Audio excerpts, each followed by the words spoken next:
আল্লাহ তাআলা কিয়ামতের কঠিন ময়দানে যেদিন স্বামী স্ত্রীকে চিনবে না, স্ত্রী স্বামীকে দেখে পালিয়ে যাবে, বন্ধু বন্ধুরে চিনবে না, পীর সাহেব মুরিদরে চিনবে না, মুরিদ পীর সাহেবরে চিনবে না, দলের কর্মী তার নেতারে চিনবে না, নেতা তার কর্মীরে চিনবে না, বন্ধু বন্ধুরে দেখে পালাবে। এই কঠিন মুহূর্তে সূর্যটা মাথার কাছে চলে আসবে, জমিনটা তামার জমিন হবে, আজকের জমিনের মতো নয়।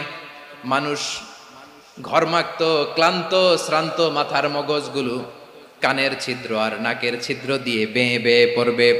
বিশ্বনবী ফরমান, ময়দানে 7 শ্রেণীর ব্যক্তিকে রব্বুল আলামিন তার আরশের নিচে ছায়া দিবেন।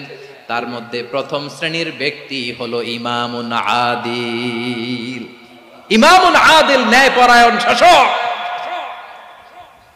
যে ইনসাফের সাথে বিচার করে, যে জাস্টিস সমাজে সার্ভ করে, যে সুশাসন নিশ্চিত করে, ওই ইমামুন আদিল। আদিল শব্দটা বুঝছেন না? ইন্নাল্লাহা ইয়া'মুরু বিল আদল, পাইছেন?